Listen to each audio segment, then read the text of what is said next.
It's Vinod Manas with chemistry classes. Our lecture's topic is the mole concept. The mole concept is one of the very important topic in some basic concepts in chemistry. Mole concept क्या है? मोल की तीन definitions हैं. पहली definition, the amount of matter contained in gram atomic mass of a substance if it is atomic, or the amount of matter contained in gram molecular mass of a substance if it is molecular. तो पहली definition ये कहती है कि अगर substance को atoms की form में विजुलाइज किया जा रहा है तो सबस्टेंस के ग्राम एटॉमिक मास में जितने भी पार्टिकल्स होंगे, जितने भी एटम्स होंगे, वो सब मिलकर बनाएंगे 1 मोल. ग्राम एटॉमिक मास को हम ग्राम एटम भी कहते हैं. तो हम ये कह सकते हैं कि किसी भी सबस्टेंस के ग्राम एटम में जितने एटम्स होंगे वो सब मिलकर बनाएंगे 1 मोल. अगर सबस्टेंस को हमने मॉलिक्यूलर फॉर्म में विजुलाइज किया है तो सबस्टेंस के ग्राम मॉलिक्यूलर मास में जितने भी मॉलिक्यूल्स हैं वो सब मिलकर बनाएंगे 1 mole of molecules. Gram molecular mass को हम ग्राम मॉलिक्यूल भी कहते हैं. सो वी कैन से कि ग्राम मॉलिक्यूल में जितने मॉलिक्यूल्स होते हैं वो सब मिलकर बनाते हैं 1 मोल of molecules. So mole is just like any other a fixed quantity. जैसे कि dozen होता है. A dozen stands for 12. So a dozen of apple is also 12 apples and a dozen of bananas is also 12 bananas. Dozen of chocolates is 12 chocolates. Likewise, a mole may be of atoms, a mole may be of molecules, a mole may be of electrons, protons, neutrons, anything. So mole is a fixed number. अगर substance atomic form में visualise किया जा रहा है या फिर वो atomic form में ही है तो उस सबस्टेंस के ग्राम एटॉमिक मास में जितने भी एटम्स होंगे वो सब मिलकर बनाएंगे 1 मोल ऑफ एटम्स. और अगर सबस्टेंस को मॉलिक्यूलर फॉर्म में लिया गया है तो उस सबस्टेंस के ग्राम मॉलिक्यूलर मास में जितने भी मॉलिक्यूल हैं वो सब मिलकर बनाएंगे 1 mole of molecules. Let me take an example. For example, अगर मैं बात करता हूं हाइड्रोजन की, क्योंकि हाइड्रोजन का एटॉमिक मास 1U होता है तो हम ये कहेंगे हाइड्रोजन के 1 ग्राम में atomic mass in grams is gram atomic मास, इसीलिए मैंने 1 ग्राम कर दिया. तो हाइड्रोजन के 1 ग्राम में जितने भी एटम्स हैं वो सब मिलकर बनाएंगे 1 मोल ऑफ एटम्स. ऐसे ही अगर मैं ऑक्सीजन की बात करता हूं तो उसका एटॉमिक मास होता है 16U, तो ग्राम एटॉमिक मास होगा 16 ग्राम. दैट मीन्स ऑक्सीजन के 16 ग्राम में जितने भी एटम्स हैं वो सब मिलकर बनाएंगे 1 मोल ऑफ ऑक्सीजन एटम्स. ऐसे ही अगर कार्बन की बात की जाए तो कार्बन का एटॉमिक मास 12 है, ग्राम एटॉमिक मास 12 ग्राम होगा. तो कार्बन के 12 ग्राम में जितने भी एटम्स होंगे वो सब मिलकर बनाएंगे 1 mole of carbon atoms. And likewise for every element. For example मैं क्लोरीन लेता हूं क्योंकि क्लोरीन का एटॉमिक मास 35.5 होता है तो we can say 35.5 grams of chlorine are going to make 1 mole of chlorine atoms. अब जैसे कि 1 dozen of match sticks and 1 dozen of pencils का मास सेम नहीं होता है, ऐसे ही 1 mole of hydrogen, 1 mole of oxygen, 1 mole of carbon, 1 mole of chlorine का मास सेम नहीं होगा. एनीवेज, अगर मैं इसी डेफिनेशन का सेकंड पार्ट देखूं तो वो कहता है gram molecular mass is also equals to 1 mole. That means कि मॉलिक्यूलर मास को ग्राम्स में लेना आपने. अब मैं बात करता हूं CO2 की, कार्बन डाइऑक्साइड की. कार्बन डाइऑक्साइड का मॉलिक्यूलर मास होता है 44U. तो 44 ग्राम will be gram molecular mass. तो 44 ग्राम ऑफ कार्बन डाइऑक्साइड में जितने भी मॉलिक्यूल्स हैं, all these molecules are combinedly going to make 1 mole of molecules. अगर मैं बात करता हूं वाटर की तो वाटर का मॉलिक्यूलर मास होता है 18U. तो I will be saying that 18 gram of water will be giving us, उसमें होते हैं 1 mole of water molecules. So we can say 1 mole is equals to gram atomic mass if substance is in atomic form, or 1 mole is equals to gram molecular mass if substance is in molecular form. Now comes your second definition. The second definition says that 1 mole is equals to Avogadro number of particles. 1 mole is not equals to Avogadro number, rather it is equals to Avogadro number of particles. अगर मेरे पास Avogadro number of particles की collection है, that is 6.022 into 10 raised to power 23 particles की collection है, तो it is going to make 1 mole. So 1 mole of 1 mole of hydrogen atoms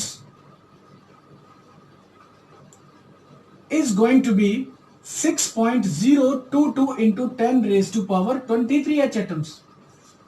ऐसे ही अगर मैं कहता हूं कि 1 mole of carbon atoms, तो I'll be saying 1 mole of carbon atoms equals to 6.022 into 10 raised to power 23 carbon atoms. So we can say 1 mole is equals to Avogadro number of particles. Now the particles may be atoms, or they may be molecules, or they may be electrons, neutrons, protons. So if I am saying 1 mole of hydrogen atoms, तो इतने atoms होंगे. अगर मैं कहता हूँ 1 mole of hydrogen molecules, that is 1 mole of hydrogen gas. तो hydrogen gas में present होते हैं hydrogen molecules. I will be saying 6.022 into 10 raised to power 23 H2 molecules. ऐसे ही 1 mole of neutrons is equals to 6.022 into 10 raised to power 23 neutrons. 1 mole of electrons will be equals to 6.022 into 10 raised to power 23 electrons. So this is your second definition. जब मैं बात करता हूं third definition की, तो वो third definition क्या कहती है? Your third definition says that 1 mole is equals to amount of matter present in 22.4 liter of a gas at STP. STP means standard temperature pressure. STP को NTP भी कहा जाता है. तो हम ये कह सकते हैं STP या NTP एक ही चीज होती है. STP NTP is equals to your 0 degree Celsius and 1 atmospheric pressure. 0 degree Celsius and 1 atmospheric pressure are the conditions of standard temperature pressure or normal temperature pressure. Anyways, अगर मेरे पास इस टेम्परेचर प्रेशर पे किसी भी गैस के 22.4 litre हैं, चाहे वो गैस एटॉमिक है, चाहे वो गैस मॉलिक्यूलर है, कुछ भी हो, 22.4 लीटर ऑफ गैस अगर इस टेम्परेचर प्रेशर पे मेरे पास है, एसटीपी पे मेरे पास है, तो उस समय इस गैस में हमेशा होंगे 1 mole of particles. 1 mole of particles इसलिए कि अगर बेटा ये गैस एटॉमिक है तो 1 मोल ऑफ एटम्स होंगे, और अगर ये गैस मॉलिक्यूलर है तो 1 मोल ऑफ मॉलिक्यूल्स होंगे. फॉर एग्जांपल, अगर मैं कहता हूं 1 मोल ऑफ हीलियम गैस, तो I will be saying 22.4 liter. So 22.4 liter of helium gas contains atoms. So we will be saying 22.4 liter of helium gas is equals to 1 mole of helium atoms. ऐसे ही 1 mole of CO2 gas is equals to 22.4 liter, or you can say 22.4 liter of carbon dioxide gas is equals to 1 mole. And obviously I am taking the conditions STP, standard temperature pressure. Except for the STP conditions ऐसा नहीं हो सकता. अगर STP conditions नहीं है तो ऐसा भी नहीं है. That means 1 mole is equals to 22.4 liter only if the conditions are STP. One more thing, 1 mole is equals to 22.4 liter only for a gas, nor for a liquid or for a solid. So this condition is satisfied only in the case of a gas. SI definition of mole. SI definition of the mole says the number of chemical entities equals to those present in 0.012 kg of carbon 12.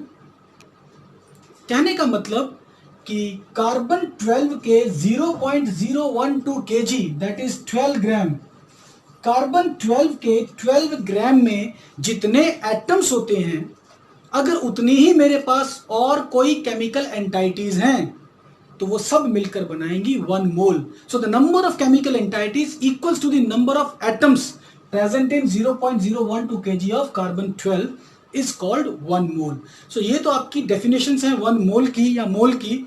अब हम कुछ numericals करते हैं mole concept पर. So I am going to begin with a simple numerical.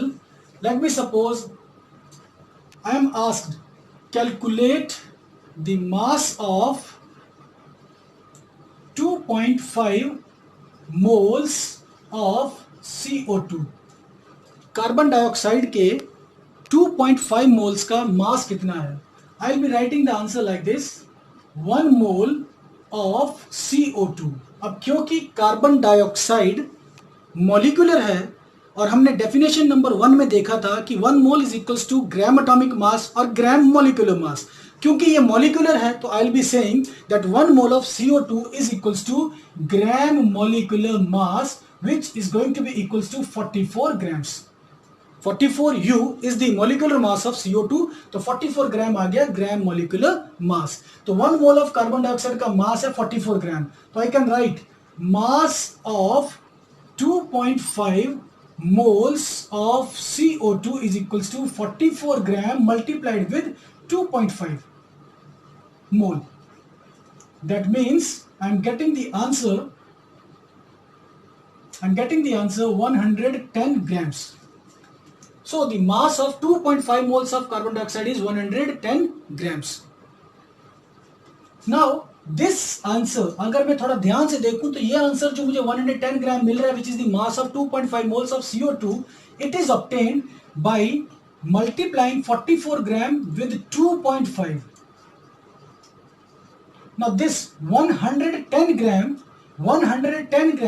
is the mass of carbon dioxide, 2.5 is the number of moles and 44 gram is the gram molecular mass। Gram atomic मास हो या फिर ग्राम molecular मास हो, इसे हम कहते हैं molar mass. 1 मोल का जो भी मास होगा that is molar mass. So I am going to write here capital M, और I can write N is equals to W by M. This is the formula by which we can solve the numericals, that is number of moles of a substance is equals to mass of the substance in grams divided by molar mass of the substance. Anyways, my next question is based on the same formula. Let me suppose somebody asks me calculate the number of moles or how many moles are there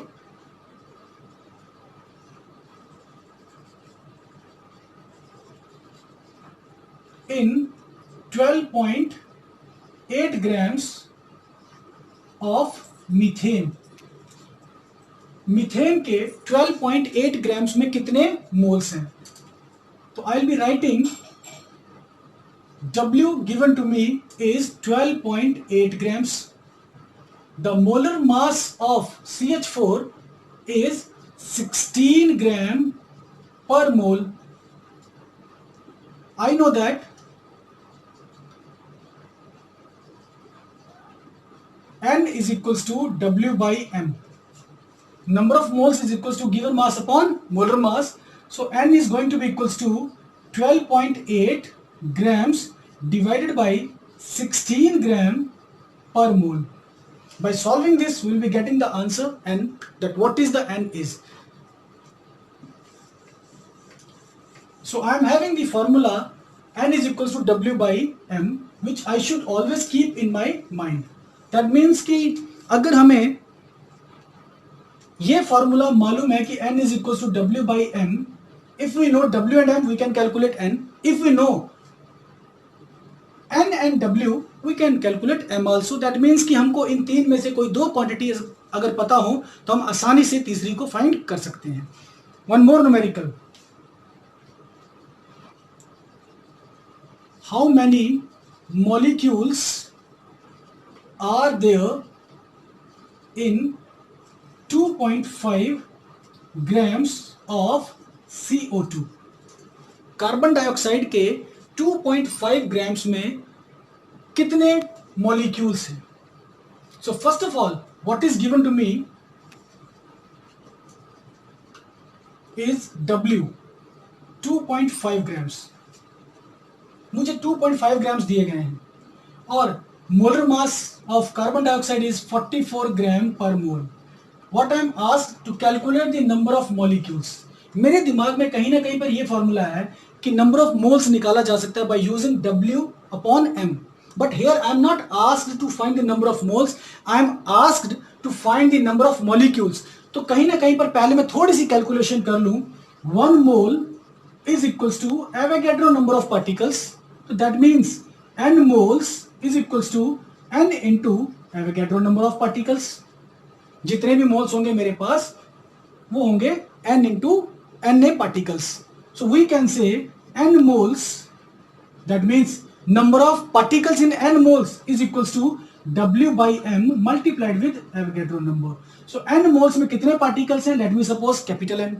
so I will be writing n is equals to W/m into Na.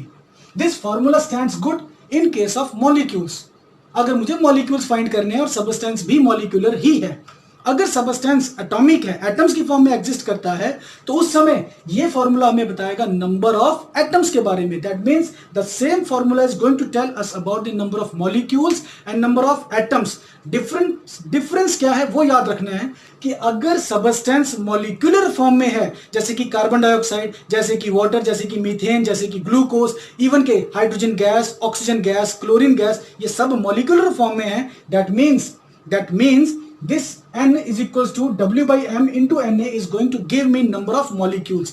But if substance exists as atoms, अगर substance atoms की form में exist कर रहा है, जैसे कि sodium है, जैसे कि पोटेशियम है, जैसे कि आपका आयरन है, मर्क्यूरी है, या और भी बाकी के मेटल्स हैं या नोबल गैसेस हैं, तो उस समय ये फॉर्मूला आपको देगा number of atoms.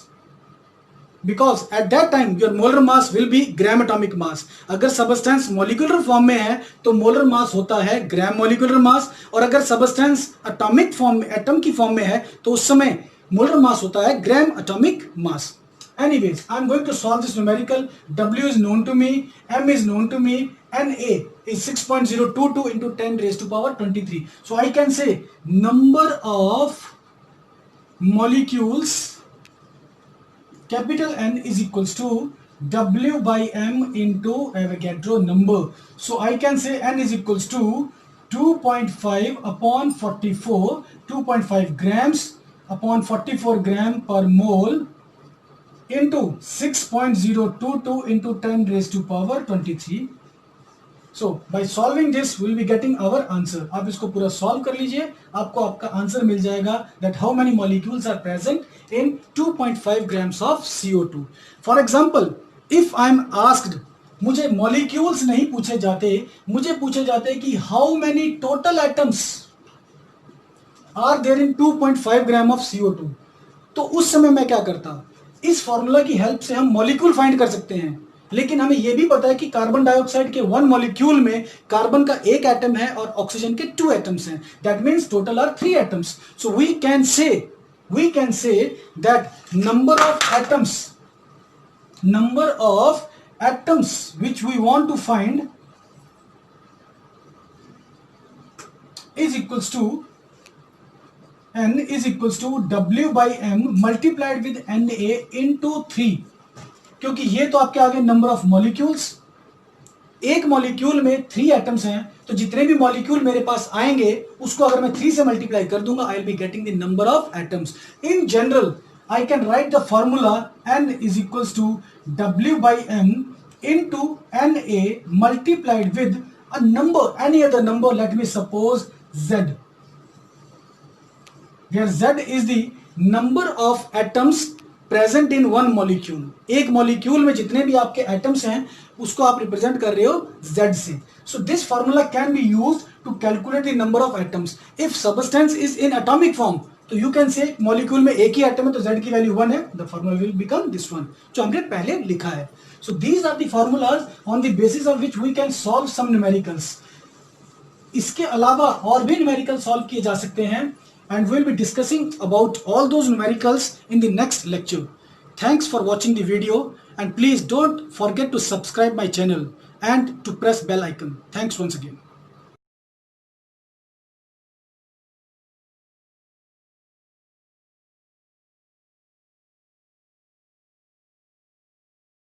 Friends, it's Vinod Manas with chemistry classes. Our lecture's topic is Faraday's laws of electrolysis.